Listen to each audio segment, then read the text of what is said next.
Today, I'm joined by Simon Glazier, founder and director of Stewardship Wealth, a faith-aligned financial planning practice based in the northeast of Scotland. Simon is also a trustee of his church in Aberdeen, an active member of the Association of Christian Financial Advisors, also known as ACFA, and recently spent a week volunteering at the Dreaming the Impossible Christian Youth Festival. Simon, a warm welcome and thank you for joining us. Now, you have the honour of being our first financial planner to come onto this podcast. And please don't take this the wrong way, but just the words financial planner sound to me quite removed from our world of Christian generosity. But I know your passion is to bring those two worlds together, and that starts with how you run your business. So let's start there. Tell me more about how you're trying to do that. Absolutely. Well, thanks, Ruth, for having me on. I feel like in very illustrious company, having heard the previous generosity podcast. So, what about my story of generosity? So, like you say, financial planning, I fell into a career in financial planning, very much a God story back then. But I found in recent years working for companies where I couldn't really express my faith in any way in the workplace. It was very much frowned upon. I didn't like that. I wasn't comfortable. I had a holy discontent, I suppose. And a moment came where I very much felt God was dropping in my heart the idea of starting my own business. And it wasn't just so I could make more money or have more freedom or run my own life. There needed to be a purpose. And so I spent a bit of time in prayer and contemplation, I suppose. What would a business that I run need to look like for me to be happy? And I narrowed it down to three values I wanted to express, which were faith, family, and philanthropy. I wanted a business in which I could express my faith. It would be aligned with my beliefs. I wanted a business that put family first. I had three young children, married. My wife's a GP, got a very busy, stressful career. I wanted the freedom to do my job well, but also do parenting well, be a good dad. And I couldn't always do that. The pressure was really tight. I wanted that freedom. And then philanthropy. Generosity has always been a core part of my story. I wanted to use my business to be an effective giver. And I knew that I could do that from tax efficient purposes. Can I combine these things together? So I had this framework, these values, a concept I wanted to build, but I wanted to nail it down a bit further. And so I set myself 6 goals for the business, short term, medium term, long term. And the long term ones got a bit scary, but I thought, no, it feels like what God is telling me to do. So goal number 1, give. I wanted to give out of the business. Now, let's give generously, let's give effectively. So the commitment is at least 10% of what we get in total gross income, we give away as a business. It's just really efficient, effective giving. To employ people, not just to make the business grow, but can I bring people into the workplace who need the flexibility, who have faith that want to align their work with that? I want to send people out in the future. I had this vision of sending people maybe as part of a church plant or to support charities. So could I bring people in, but also be willing to let them go when the time came, but then let them go where they're skilled up. So I would train people so that they go with skills that can help them generate an income to support themselves, support their family, support their church, support their charity passions, that they can start to journey as I do, loving work, but living it faith aligned. And they all felt quite doable. I wanted then some big goals, some scary goals. And at that time, our church was very much working at church planting, sending. We were creating a multi-site church environment. We had lots of people meeting in school halls and village halls and other churches. And we felt it was right to try and get buildings for each of the sites we were meeting in. But that costs a lot of money. So I had this thought, wouldn't it be great to utilize the structure of the business to actually buy a church? So the current plan is to try and find a building, convert it into a church, run Stewardship Wealth from that building, but also let the church use it 7 days a week. And then one day kind of pass it over to the church such that the business is now paying rent to the church. They have an income stream to help cover the costs of the building. Fantastic. That's a big goal. And then there's one even bigger, which is it's really quite hard to retire from financial planning well. You kind of sell your business to someone bigger who doesn't care quite as much about your staff and your clients and your values. So the ultimate goal, and we're still working on how you do this really well, is to give the business away. I would love to put it into the hands of the church effectively so that all future profits are just kingdom income to be used by the church however they choose. And you set your business up back in 2018, is that right? That's correct. So we're now, what, 7 years down the line, more or less. So big goals. How has progress been over those 7 years towards those goals? So I started 2018. It was pre-COVID, but I was literally living the COVID life. I was in my spare room with a laptop, ringing people, having meetings. Yes, I was going to see people, but I had no office to work from. I wasn't allowed to have an office when I left my previous workplace. I had a restrictive covenant. But 7 odd years later, there are now two financial planners in the business. I've trained somebody up to become a chartered financial planner from scratch. We've got 6 support staff between the two of us, so there's 8 in total. We have 65 client families that we manage. That's about £60 million worth of money that we manage for and on their behalf. Those clients vary in age between age 20 and age 95, primarily because we deal with families. So we get referrals to children. Can you help my son, my daughter manage their money? Can you help my mum, my dad manage their money? We have clients as far north as Orkney, which actually isn't as far north from us as it is for most of the country, but also as far south as Cornwall. You got to think, how does somebody in Cornwall choose to engage with a financial planner in Aberdeenshire? It seems nonsensical, but often it's to do with those values, the culture that we live out. So we're now generating about £600,000 a year in turnover, which means we're giving away at least £60,000 a year to church and charity. We've just hit the kind of £425,000 mark we've given away.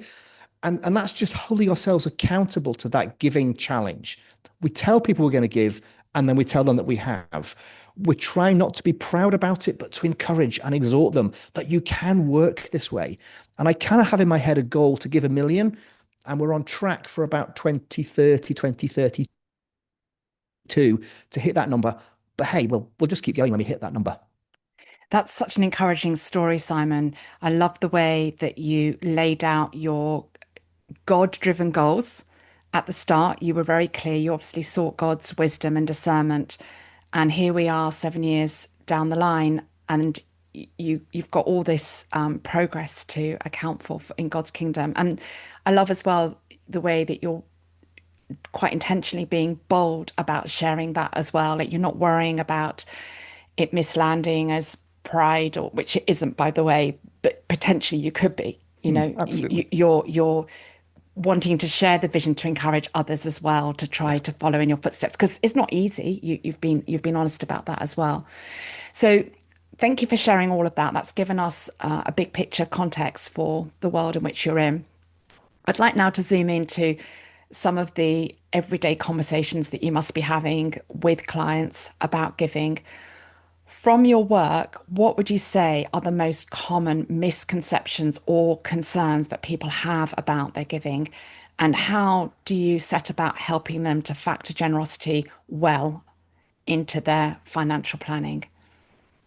It's a lovely problem that I get the privilege of speaking into people's lives about.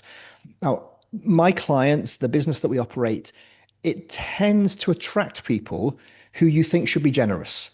Okay. Well, we have probably about half our clients are Christians, not because we target Christian clients. We don't use marketing to try and attract them to us, but people hear about a Christian financial advisor, and actually it's quite hard to find a Christian financial advice firm. And so they want to work with us.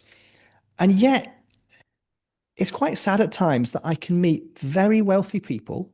They've got good incomes, they've got more money than they need, and they have not got to grips with the joy of generosity. They give a token amount to their church and to charity, and they think they're doing well because nobody tells them anything else. They don't hear what might an average figure be. They haven't had great teaching either in their youth or through their churches around what good godly generosity looks like. They might have a concept of the tithe. I'm supposed to give 10%. Oh, but 10% is so hard. Do you know how big a number that is when you think about how much money I have? They haven't trained themselves to get to the stage of loving giving and really partnering with God in that. And so one of the pleasures I have working with stewardship with you guys is bringing philanthropy to the conversation.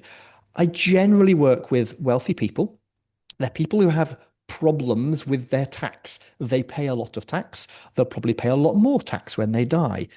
And for me to bring to the table strategies that say, have you considered giving not just to family, yes, to charities, but also to the church that you love and support in a superbly efficient way? And hey, there are organizations out there like Stewardship who will help us do that well. They will make your giving more effective and they'll make your giving more efficient. And so clients begin to get a wee glint in the eye of, oh, I hadn't really thought about using giving as a tax planning strategy or about bringing my children into the story of our family journey of generosity. And yet, because I am speaking this out from a position of authority as a chartered financial planner, experience as a faith aligned business owner, and somebody who does talk a talk about generosity, I get to have those conversations. And my hope and my prayer is just I'm nudging people towards greater generosity, not just of money, but of their time and their expertise and their influence, their resources, because I love what I get to experience and I want them to be part of it too. And do you find generally your clients are really open to the partnership approach? You mentioned how you work with us, for example. Are they open to that? Or is that really more like hidden from them because you're talking to us behind the scenes rather than bringing them into direct conversation with us? A typical conversation, you plant the seed. And I meet with my clients at least once a year on a regular basis, sometimes more often as the need arises. But as with many aspects of financial planning, I plant the seed anticipating it's going to take them 2 or 3 years. You come back a year later and you remind them of it and they go, oh, yes, you did mention that. Oh, we haven't really thought much about it. You come back a year later and they think, yes, it's on our to-do list. It's not quite at the top yet. You come back a year later. Yes, Simon, we know. You keep telling us this. It's at the top of our to-do list. We will get round to it. So you can't just expect people to suddenly turn around on a dime, as they say, and want to give generously. Some do. They grasp onto the idea of, oh, you've given me a solution to the problem that I've been wrestling with and haven't had an answer. For most, though, you're planting a seed, you're watering it, and you're waiting for God's timing and then to be broken down, I suppose, into the, yeah, okay, we do believe you. We will start journeying. And then I can line them up with stewardship and begin a sensible conversation around how to do this well. Because as people get older and they still want to give, they have to think more about aligning their affairs well for the next generation, about simplifying their affairs and not having to manage it all hands-on like maybe they used to. And that's where a simplified structure of giving comes in really, really helpful. And I imagine as well, we suddenly sit from our side of the fence, slowly but surely, as you take people on that journey, there's also that opportunity to bring them into the joy of giving because they are well supported. They're being relieved of the burden of the admin that goes with philanthropy and are better able to just step into a space of joyful generosity. So that's obviously a wonderful thing to be part of. We've been talking specifically about generosity, but as you know, here at Stewardship, we're all about helping Christians be the best stewards of their resources. So I'd like to take a step back and look at that wider perspective of Christian stewardship. What does faithful Christian stewardship mean to you, and how are you bringing some of the principles there into your work as well? Stewardship is just such a good word to describe our relationship with money. In the financial planning profession, stewardship wasn't really spoken about much 10 years or so ago. And so I was really chuffed to be able to capture the name Stewardship Wealth for my business. Over the last few years, though, it's grown, but it's grown really in terms of environmental stewardship. That's where people's mind goes when we talk about a stewardship fund or stewardship investing. But I use it in a couple of different senses. Firstly, I am a steward of my clients' wealth. They give me their money. They ask me to manage it on their behalf, to advise them, help them make good decisions, help them achieve the goals and objectives they have for life. But over time, it's my job to then give them back their money. They want to use it, to spend it, to pass it on. Hopefully, I've grown it. Hopefully, I've maybe saved them some tax in the process, but I have to make it ready when the need arises. It's not my money. It's their money. I am their steward. Well, imagine I treated God like a client of a financial planner. It's his money. That's what it says in Psalm 24:1. The earth is the Lord's and everything in it. It is his. He then asks me to look after some of it for him. I mean, think about that really awkward parable, the parable of the shrewd manager. Oh, we could dig into that one, but no, he gives you some control over what is his resource, his asset. Then he asks me to grow it wisely for him. Parable of the talents. Then he asks me to give it back to him when he has a purpose for it. 1 Chronicles 29:14 says, all things come from you, and of your own do we give you. So, in short, I can treat my life like stewardship, financial planning on behalf of the creator. I mean, it sounds ridiculous to put it that way, but it works. There's no such thing as my money. It's God's money he's asked me to manage for him for a purpose, for a season. There's no such thing as my time, my skills, my expertise, my health, my love, my life. Jesus is the sustainer of all these things. In Colossians, it says he holds it all together. Without him, I simply cease to exist. So all of this is to do what God has given me for his will. He chooses to give me free will in how I respond. And what I want to respond is faithfully in my finance and be a really good steward. Thank you, Simon. We've spoken quite a bit about your work and how your faith feeds into that. You've touched briefly on your personal journey, but that's where I'd like to go now with this conversation. Can you tell me a little bit more about your personal faith journey, when you came to faith, how you came to faith, and as well how generosity has been a part of that faith story? I have a brilliant testimony in that I've basically always known God. I was raised in a Christian home. I went to a church since I was weeks old, have always been part of church, but my understanding of what it meant to be a Christian absolutely has developed over time. Um, I certainly had opportunity to give my life to Jesus when I was a little boy and probably did so on several occasions. I remember as a teenager at a Christian youth festival, and it's one of the reasons why I wanted to go and volunteer at a Christian youth festival, such a formative moment in young people's lives. I remember first experiencing the Holy Spirit for myself, and that being quite transformational, coming out of a church that didn't speak much about the Holy Spirit, but then having the opportunity at my university years, and that's when I came to Aberdeen and have never left pretty much, to experience a spirit talking church in a different way, where I got to journey in my own faith rather than just the faith I had grown up in, and where everybody knew who I was. So, yes, I've always been a Christian. What that means has developed over time. Um, actually, generosity has been a really important part of my journey. There's a story I tell. Now, my mum heard me tell this story recently on a different podcast, and she had to correct me. But I said, no, it's my story. This is how I remember it, and it's mostly true.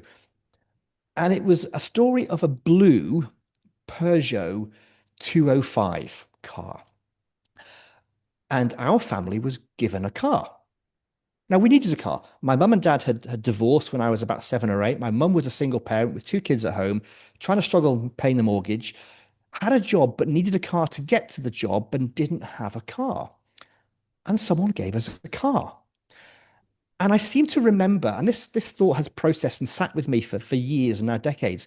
Wow, there are people out there who are so rich they can own 2 cars. And wow, there are people out there who are so generous that they would choose to give one of their cars away. One day, I want to be somebody who is that generous. And so growing up, I couldn't do that much, but I kind of have this seed planted in my heart of how can I become a generous person?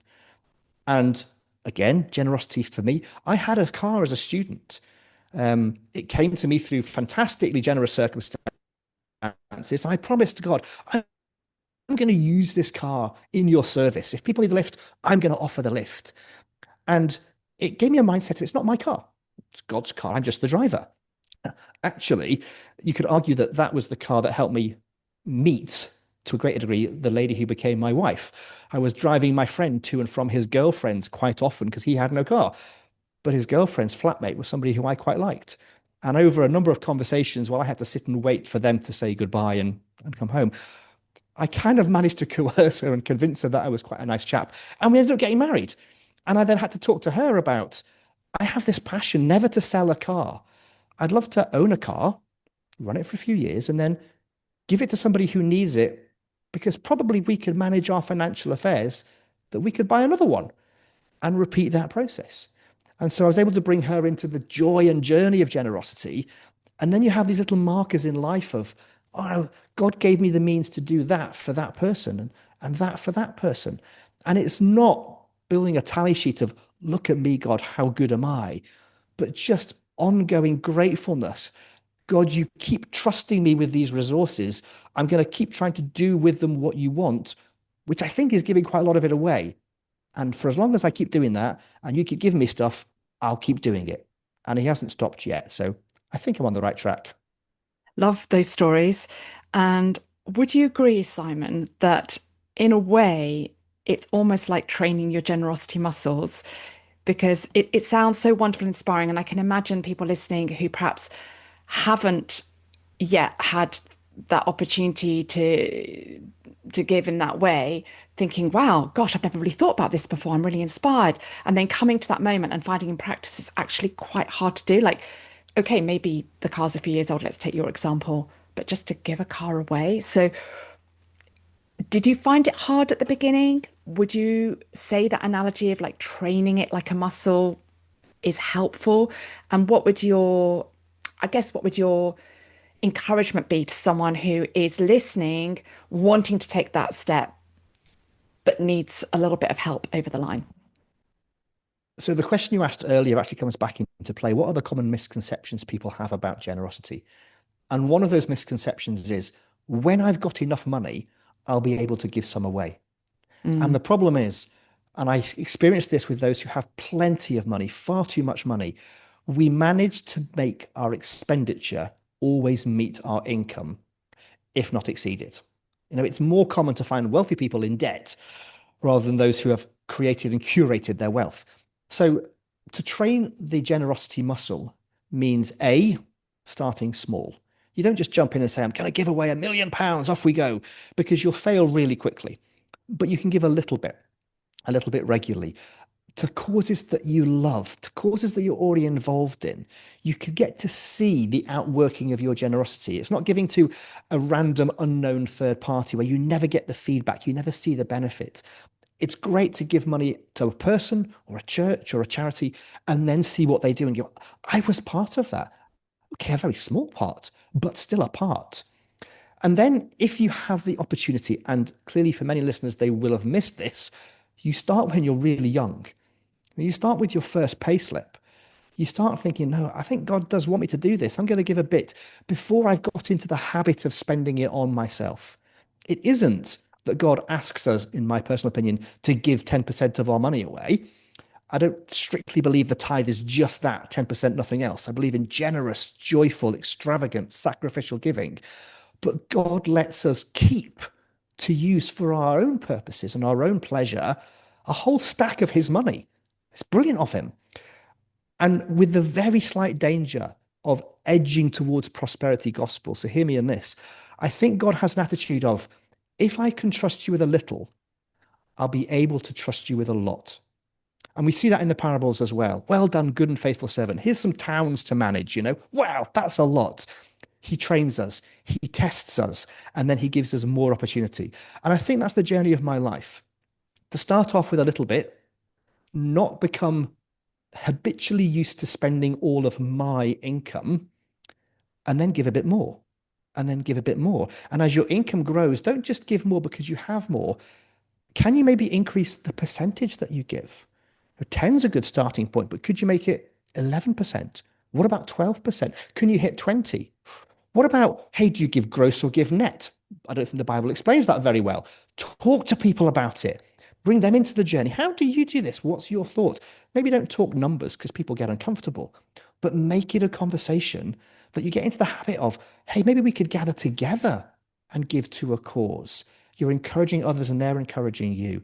It's a muscle that is not just worth training, but you get so much back out of it. The absolute joy of giving. In fact, I was reading the Stewardship Generosity Report, and one of your findings in the report was that committed Christians experience the most joy from their generosity. It's not that no one experiences joy, they just get the most joy. I think when you get your heart aligned right, you get so much out of giving. There is scientific evidence out there that shows you it is better to give money away than just spend it on yourself because you are happier having given than happier having bought another shiny trinket. They fade very quickly. But the knowledge of generosity, the experience, the seeing the impact of generosity just lives with you, and it lives and it lives, and it brings so much joy. Wonderful. And that recalls for me an earlier podcast episode, forgive the plug, where we had a stewardship donor on and he shared some insights into a secular research study on that exact topic, that being generous does really, it turns out, make you happy. Like, who knew that Jesus It's was so right good all for you. along? It really Yeah, is. it really is. Simon, before we come to the end of our conversation, I'd like to just take a step back to the wider world of financial planning. And I'd really like to hear your take on a new trend that we've seen the media talking about. They're calling it the Great Wealth Transfer. It seems that we are at a tipping point in history in which around as much as 70% of generational wealth is expected to come into women's hands. And I'm curious to know, are you seeing evidence of this shift already? And if so, how are you responding?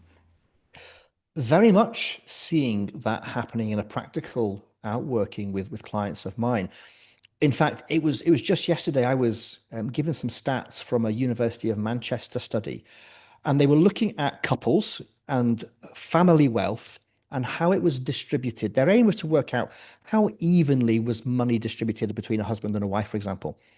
And in about 10% of cases, there was equal level of wealth when you hold something in your name. It's like it's your pension because you can't own pensions jointly, or it's your investment or your house or your car. Clearly, there is joint wealth as well. Only 10% where it was broadly equal. In more than half of circumstances, over 90% of family wealth sat with one of the couple, and predominantly it was the male. And that happens because generate 50, 60 years more than the women. They had careers that meant they didn't have to take time out for raising children. Therefore, they progressed through their careers faster. There's a natural expectation in society, it still exists, that women look after children or aging parents far more than men do. There's a massive imbalance in society. And this pulls through hugely into pension wealth. Men have much bigger pensions than women. And what that has led to is lots of couples in retirement, the man has lots of money and the woman doesn't have that much.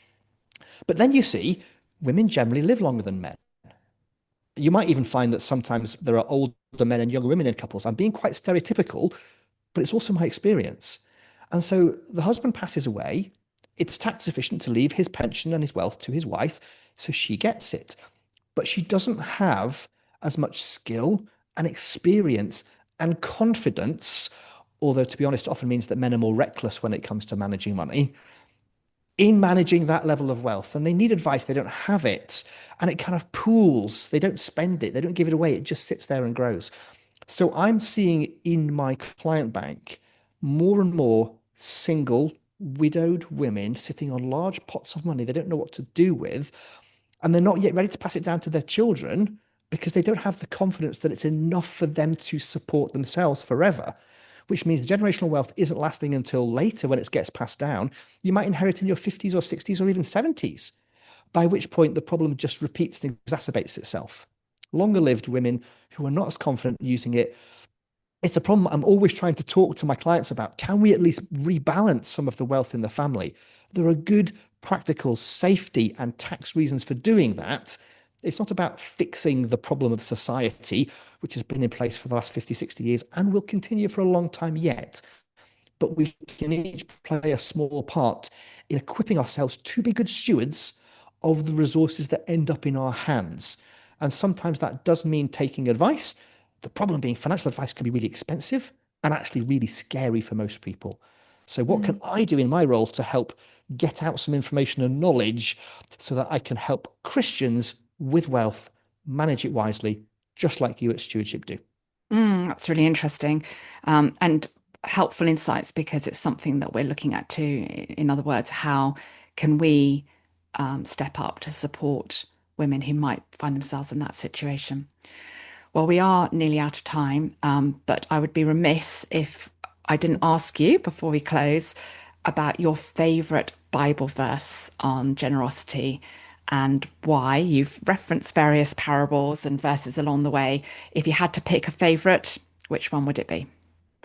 Oh, and there are so many, and we know there are so many. The Bible talks massively about money.